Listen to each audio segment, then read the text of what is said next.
And how to generate the code using the DAG is the today's concept. And here generate the code from the DAG is much simpler than the linear sequence of the three address code. And here by using the DAG, we can rearrange some sequence of instructions and generate an efficient code. And here we are having some various algorithms, and by using those algorithms, those algorithms are used for generating the code from the DAG. And what those algorithms means. Before knowing about the algorithms, first you need to know how to generate the code from the DAG. That is, here we're using the DAG. This is a DAG representation from the given three address code sequence. And from this, we are generating the code like this. See here, T1 is equal to A plus B, T2 is equal to C plus D, T3 is equal to E minus T2, T4 is equal to T1 minus T3. This is the given source code where it is in the form of an three address code. And for this three address code, this is the representation of the DAG. Here we represent the DAG like this. What T1 is equal to? T1 is equal to A plus B. And T1 minus T3 is T4, right? So what T2 is C plus D. What T3 is E minus T2. E minus T2. It is in T3. And finally T1 minus T3 is T4. And so this is the representation of the DAG. And here see how the code was generated for this. First initially we are moving the A to the OR0 register and we are adding the B because A plus B. First initially we need to move this A. That means we are loading this A into the register R0. And then we need to perform the arithmetic logic unit, and here we are having the operation like an addition. So with the addition, that is by using an add, we are adding this B to the R0 because R0 already consisting of then variable A. And finally this computation was stored with a temporary variable T1, right?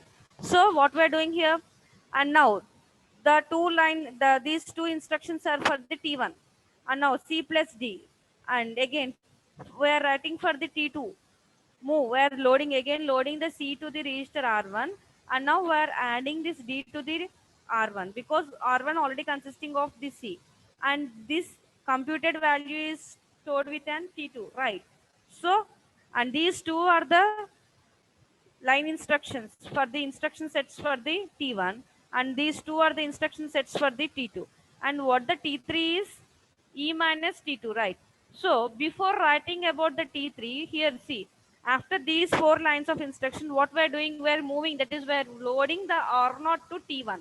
T1 because T1 consisting of the resultant of A plus B, right? So here what the R0 consisting of? R0 consisting of A plus B. So moving R0 comma T1. And now move, that is load E to R0. Now we are loading E to R0. And from the DAG itself we can check it out like move E to R0. And here we need to perform the subtraction operation. Why? Because E minus T2, right? We already the T2 is in register R1. T2 is in a register R1. So what we are doing here after moving, that is after loading the E to R0, and now we are performing the subtraction operation and subtracting this R1, that is R0 with R1. R1 consisting of the T2, right? Subtracting R0 with R1, and the resultant is with an R1 now. Now what the T1 consisting of? Moving this T1 to R1, right? R1 consisting of E minus T2, isn't it? And now subtract these two, subtract T1 minus T3, and T1 consisting of this R0 consisting of what? R0 consisting of T1 and R1 consisting of this T. What the R1 consisting of? Sorry, R1 consisting of T1. What R0 consisting of? R0 is with T3. So now what we are doing, we are performing the subtraction operation and sub R0 comma R1, and finally we are moving this resultant R1 to the T4, where T4 is a temporary variable. I think you all understand how to write the code, machine code from the DAG, right? First initially we will moving A to R0 and adding this, and again moving C to R1 and adding this, and this is T1 and this is T2, right? And now I am moving, what I am doing, moving R0 to T1, R0 to T1, and here now performing the to perform the subtraction operation of these E with T2, initially I need to move E to some register. So I am moving this E to the R0 and I am performing subtraction from these two. Subtracting R0 with R1 because R1 already consisting of an T2, this is an R0 and this is an T3, right? So this, the T4, the minus is and root node here, the left hand side is completed and the right hand side code is completed. Now coming to the root node, and root node is within T4. So now I need to perform the subtraction operation for the T1 and T3, isn't it? So my T1 consisting of, my T1 is with, my T1 is with R0, my T2 is with, this T3 is with R1. So I am subtracting R0 comma R1 and finally my resultant is in the register R1. So I am moving, I am loading this R1 to the T4. This is the representation, that is, this is the way of generating the code by using the DAG. From the DAG we are representing this directly, not from 3 address code. Once check it, from the DAG we are representing this. That's why after writing the instruction code for this statement and for this statement, what we're doing here, what we're doing here, see, in between of these two statements, what we done here is we wrote a code like move R0 comma T1, move R0 comma T1. So this is from the DAG. So what we are saying here is we are constructing the DAG from the 3 address code, and from the DAG we are generating the code like this. So we named it as an code generation using the DAG, isn't it? Is it clear, all of you? And this is the first algorithm here we're having.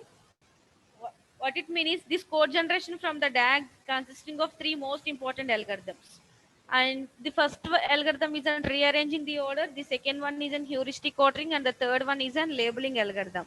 And see here we need to understand all these algorithms. By understanding all these algorithms, how it shows, these algorithms shows that how effective it is to generate the code by using the DAG instead of using an 3 address code sequence.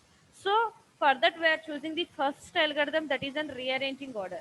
And what the rearranging order means, here the order of the 3 address code affects the cost of the object. It affects the cost of the object code that is being generated. And here, in the sense that by changing the order in which the computations are done, we can obtain the object code with minimum cost. It is the most important advantage here. With the minimum cost, we're performing the computations here. Make it clear, because here itself we're performing an optimization. Here itself we're performing an optimization. See, from the DAG, we construct this code, right? That means we generate this code. And here, how many lines of the instructions? It is 10 lines. But after rearranging the order, how many lines of the instructions here we're having? It is a code sequence. This code sequence consisting of 8 instructions, right? So from the same input source code, from the same DAG, finally, by using the algorithm, that is by implementing and rearranging algorithm, finally we generate and code with 8 lines, 8 instruction lines. And here, see, this is an rearranging order. This is the from the source T1, T2, T3, T4. First, initially we need to arrange like this: T2, T3, T1, T4. Right? T2 first. Initially we need to execute the statement T2 is equal to C plus D. Then T3 is equal to E minus T2. Then go for the T1. That means after completing the right hand side part, then we are entering into the left hand side part, isn't it? So first T2, then T3, then T1, and then T4. So in that way, we rearrange the order of the 3 address code, and for the 3 address code, we implement the DAG like this. The DAG is same in the both representations, but here we are showing the difference is a difference in writing the 3 address code sequence.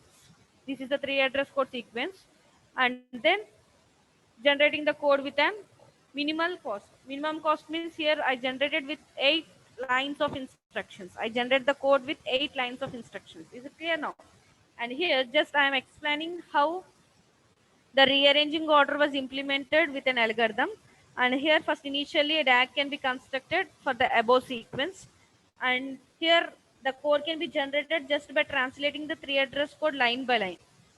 This is a line by line translating code generation. And here, see, we are moving C with C comma or not. Just what it means is just we are loading. That means the or not, what the or not, here we are having an or not, right? Or not is a register, R1 is a register. With the two registers, we are writing all these. That is where we are generating the code for the readdress code from the DAG. And after doing this, after writing the code like this, that is after generating the code like this, what the advantage is after implementing the rearranging the order, what the advantage here is, here we are generating the code in an effective manner. Along with that, we can improve the code as well. We can improve the code as well. So we named it as an rearranging order. It is one of the important algorithm to get an effective code generation by using the DAGs. It is an most important effective algorithm in the code generation using the DAGs concept. And here, what the next one? See the difference. What are the lines that we eliminated here?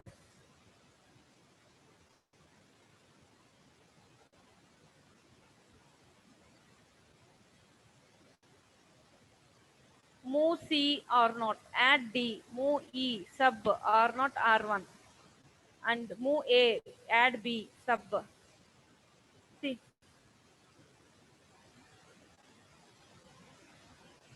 once compare these two code generations, that means once compare these two code sequences line by line, then you can easily understand how we can improve the lines, instruction lines from the algorithm. That means by implementing the algorithm like and rearranging the order. And now coming to the heuristic ordering for the DAGs. And here this is the second algorithm that we are going to implement for code generation using the DAGs. And this is an attempt as far as possible to make the evaluation of the node immediately follow the evaluation of its leftmost arguments. See here we're having an algorithm. By implementing step-by-step algorithm, we are knowing how this heuristic ordering was implemented. And first, initially, you need to know the algorithm. Here, what the algorithm is. First, you need to obtain all the interior nodes. That means it consider these interior nodes are unlisted interior nodes. They should be unlisted interior nodes. While, for example, if unlisted interior nodes remain, then what we need to do is we need to pick up an unlisted node n and whose parent have been listed as list n, or the leftmost child m of n has no unlisted parent, and if not leaf, then we need to list m. And finally, just we are making a comparison between the n and m, that is n is equal to n, that is n assigned with m and m assigned with n. So the end of the algorithm. What it means is, first initially we need to obtain all the interior nodes here. Then we need to check it out whether each interior node is listed or unlisted. If it is unlisted, then we need to pick up and make it as unlisted. And just with an variable here, we're using the n for the interior nodes. And while talking about the leftmost child m of n, if it was not unlisted and the parent also not unlisted, sorry, parent and is not leaf, so we need to list out m. So finally, we need to compare like this, n is equal to m. This is an algorithm. Now see how the implementation takes place by the example. See here we're having an example, and this is a DAG where it is the first number from top to bottom. Here we're numbered from top to bottom and from left to right. That means what the unlisted nodes are here is 1, 2, 3, 4, 5, 6 are the unlisted nodes here. See, 1, 2, 3, 4, 5, 6 are the unlisted nodes. And that means for this DAG, it is the three address representation. It is a three address code sequence to represent this DAG. And what it means is here, first, initially the node, what the node here is 1, sorry, 1, 2, 3, 4, 5, 6, 7. All these are the unlisted interior nodes. And initially, the only node with unlisted parent is 1 because parent is the root node, right? So now what my n is equal to 1. And now what the left argument of 1 is 2, right? And the parent of 2 is 1, which is listed. So now we are listing n is equal to 2, right? So now, and now we will find the leftmost node for the 2. What the leftmost node for the 2 is 6. If 6 is unlisted or unlisted parent, 6 has an unlisted parent of 5. So we cannot select the 6. If it is already listed only, we can select 6. We can select that number and we can define for n is equal to. Again, I am repeating. See, initially the unlisted parent is 1 here. That is, we're starting the root node is 1, right? That means n is equal to 1. Now we are going to check it out what the left argument of 1 is. Left argument of 1 is 2, right? And the parent of 2 is 1. Parent of 2 is 1. Is it listed or unlisted? 1 is already listed. So that's why we're selecting now 2. And again, we're checking for the left argument for the 2. The left argument for the 2 is 6. And the parent of 6 is 5. Is it listed or unlisted? It was unlisted. So we're not selecting the 6. Then again, we're checking for the right argument of the 2. Right argument of the 2 is 4. Isn't it? Sorry, we're checking for the right argument of 1. The right argument of 1 is 3. So who is the parent of the 3? 1. Is 1 is listed or unlisted? It was listed. So now I'm selecting n is equal to 3. And again, checking for the left argument of the 3. Left argument of 3 is 4. Right. And who's the parent of the 4? 3. 3 is already listed, right? So now n is equal to 4. And now checking for the 4. What the left argument of the 4 is? 5. Isn't it? Left argument of the 4 is 5. Is it, who's the parent of the 5? The parent of the 5 is 4. 4 is listed or unlisted? Listed. Right? So n is equal to 5. Now checking for the left argument of the 5. 5 is 6. The left argument of 5 is 6. And who's the parent of the 6 is 5. Isn't it? So now listed. Now we are listing 6. N is equal to 6. And now the left argument was completed for the 5. Now we are checking for the right argument. What the right argument is? 7. The parent of the 7 is 4. Is it listed or unlisted? Listed. So n is equal to 7. Like that. Finally, what the unlisted interior nodes are? 1, 2, 3, 4, 5, 6, 7 are the unlisted interior nodes. That means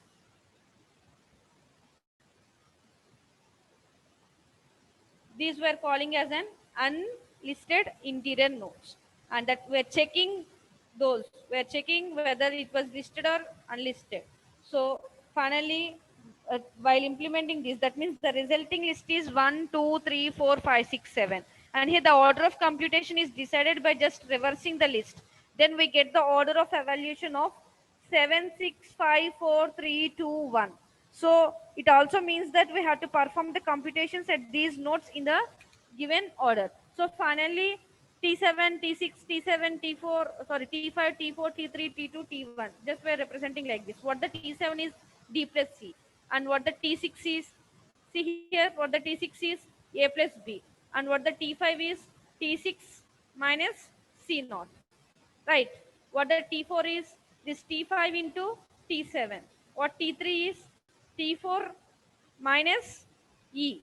T4 minus E. What T2 is T6 plus T4. And finally, what the T1 is T2 into T3. Isn't it? And this is the way of implementing the heuristic ordering algorithm. And here we're constructing the DAG, and from the DAG we are generating the code like this. And finally, this gives the optimized code for the DAG, even though there are any number of registers. This gives the optimized code for the DAG. So now what the next one is, here we need to talk about the trees. generating the code from trees. That is, here we need to know what the optimal tree is. That means here an algorithm that determines the optimal order. What it means is to to evaluate the statements in a block, and when the DAG representation of the block is in tree. And here the optimal order here means the order that yields the shortest instruction sequence. Make a note of this. What is an optimal order means? It is a shortest. It yields the shortest instruction sequence. That we can name it as an optimal order. Then optimal ordering for the trees. And here the label where we need to label each node of the tree in a bottom up manner with an integer denoting, and here we are using only fewest number of registers. Those are required to evaluate the tree with no stores of immediate results. So finally we are generating the code during a tree traversal by first evaluating the operand requiring more registers. And now this is an algorithm here. What the algorithm is, and this is a labeling algorithm. What it means is it generates the optimal code for given expression in which minimum registers are required. So by using this labeling algorithm, the labeling can be done to the tree just by visiting the nodes in bottom up order. By this, all the child nodes will be labeled before its parent nodes. And for computing the label at node n with the label L1 to the left child and label L2 to the right child, we are having an we are having the in binary notation like this. For the binary interior nodes, label of n is max of L1 comma L2 when it is L1 not equal to L2, and L1 plus 1 if L1 is equal to L2. And here see where we get some values here. These are all the computations that we performed just by using this. Just by using this binary interior node representation, the computation was done, and these are the computed values for each and every node. And here knowing, first we need to start in bottom up fashion, and then we need to label left leaf as an 1 and the right leaf as an 0. And here if the labels of the children of a node n are L1 and L2, then what the label of n is, and then what the label of n is. This is the label of n. And here we're having an algorithm, right? See, these are the cases we're having. If n is a leaf, then n is the leftmost tail of its parent. We need to label n as 1 because left is 1 and right is 0, else it is 0. And we need to begin, else if we need to begin n1 to nk be the children of n ordered by label. And here we're having in comparisons, label of n1 is greater than or equal to n2 is greater than or equal to so on label of nk.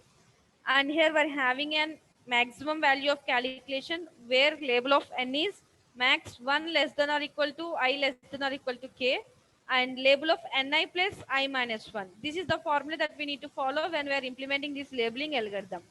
And this is an example of this, and we get all these the node values from the computations of this label of n. And see here, this is an code generation from a label tree. First, we need to discuss some important notations that we are using in these algorithms.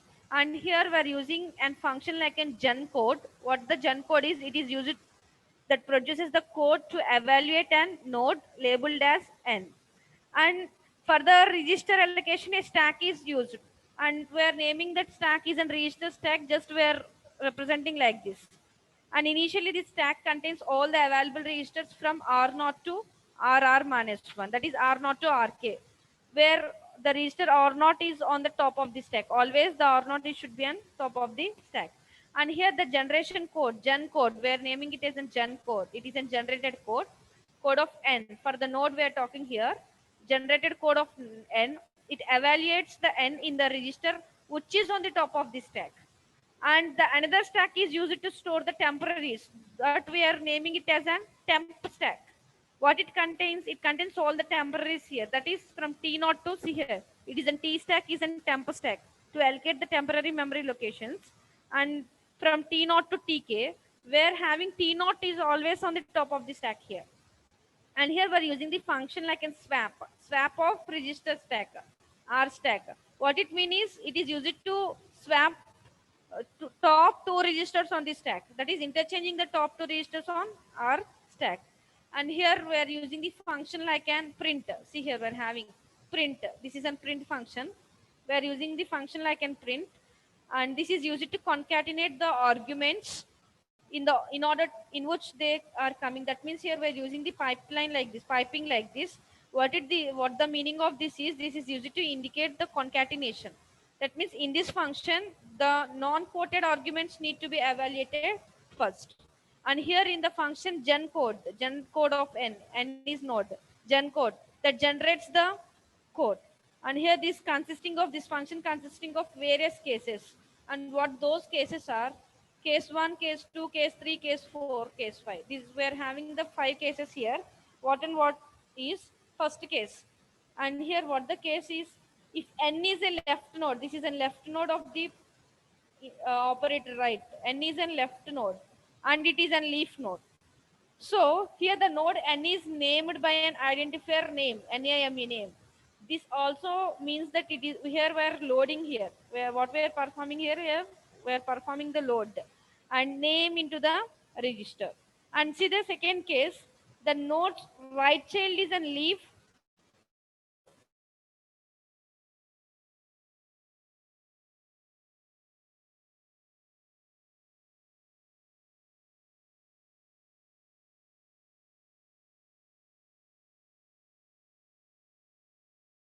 And here n1 is the first evaluated in the register on the top of the stack.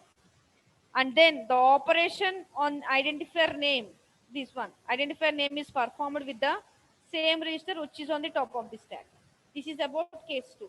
And what about the case 3? See here, label n1 is less than label n2. That means if the left child of n, that is n1, requires less number of registers than the n2, then we swap the two registers on the register stack, R stack.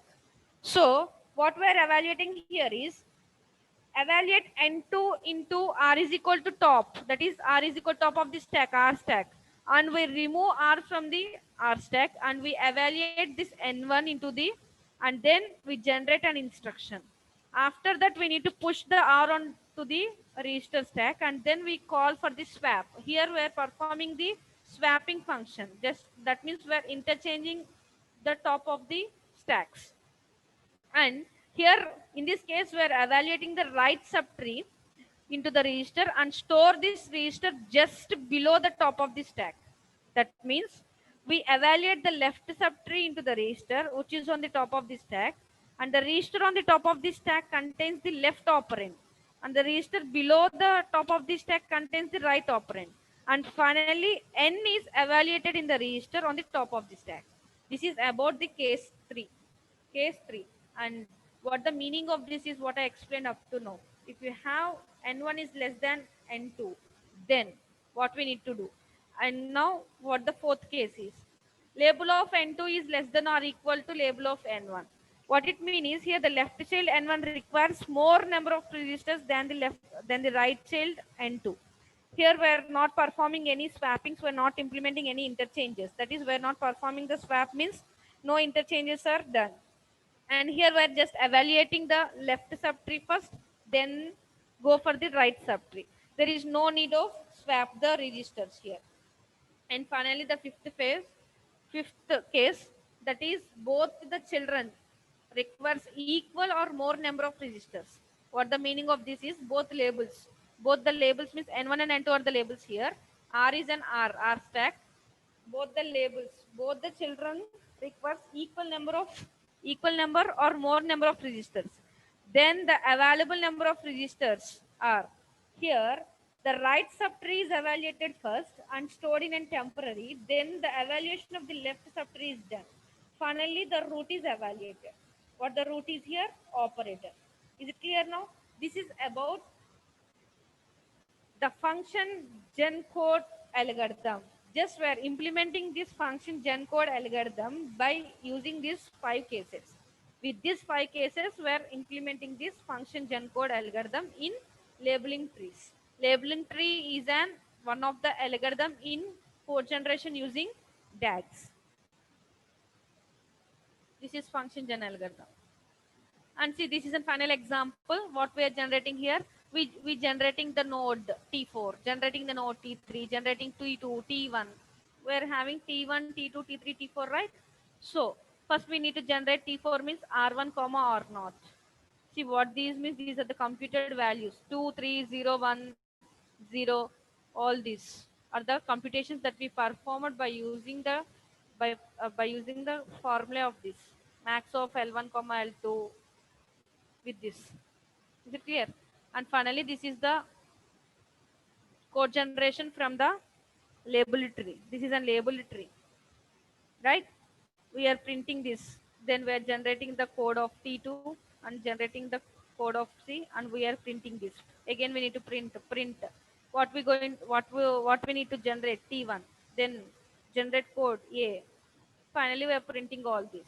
And this is the code generation from the label tree algorithm. And if you need to perform multi-register operations, and we're having some operations like a multiplication, division, or a function called, normally they require more than one register. But here, this labeling algorithm needs to ensure that first we need to ensure that label of n is always at least the number of registers required by the operation. So that's why just we are giving the number here. Label of n is equal to max of 2 comma, because we need only two registers here, L1 comma L2, when it is L1 not equal to L2, L1 plus 1 when L1 equal to L2. And this is a simple concept about an multi-register operations. And the labeling algorithm needs, initially they need to ensure that how many registers that it was using. That was what it means is how many registers that it requires to perform the operation. So here we are defining that we need two registers, 2 comma L1 comma L2 max of, right? And these are the algebraic properties here, and these are the two algebraic properties, commutative and associative. And if see here, this is the representation. For this representation, how we are applying in property of the commutative and how we are showing the representation. And this is an associative and both commutative, and how we are showing the representation. And these are just here we're showing the representations of the algebraic properties like commutative and the associative. That's enough here. And what the common sub expressions are means, and we you already know what is a common sub expression. If you find out the same common expression in the same common sub expression in the given expression, then we can say that it is a common sub expression. We can eliminate that, right, by applying some transformations, by applying some techniques. And here, the nodes with more than one parent in a DAG are called as shared nodes. Make a note of this. Nodes with more than one parent in a DAG are called as shared nodes. And here, the optimal code generation for the DAGs on both one register machine or an unlimited number of register machines are NP complete. Just I said that in the DAG we did it can be determined very easily, and we can eliminate the common sub expressions here, right? So for that I am giving this context about the common sub expression in code generation using the DAGs. And what the shared nodes means, the nodes with more than one parent in a DAG are called as an shared nodes. And how the optimal code was generated for the DAGs means, on the both one register machine or an unlimited number of registers machines, those we can name it as an NP complete. And how we're partitioning a DAG into trees, right? And what the example of this, and how the dynamic programming code generation was implemented. All these concepts, the continuation concepts of this, I will explain in the next class. But in today's session, I totally discussed about, initially I defined what the DAG is and what the do's of the DAG and how to construct the DAG from the basic blocks or from the three address code representations, and finally entering into the algorithms of the uh, code generation using the DAG. And here we're having three most important algorithms. One is rearranging the ordering algorithm, and the second one is heuristic ordering, and the third one is a labeling tree. And with the algorithms, I show you the examples. In the next class, I will explain how the partitioning a DAG into the how the partitioning can be done in a DAG in the concept of the trees with an example, and also how the dynamic programming code generation was implemented.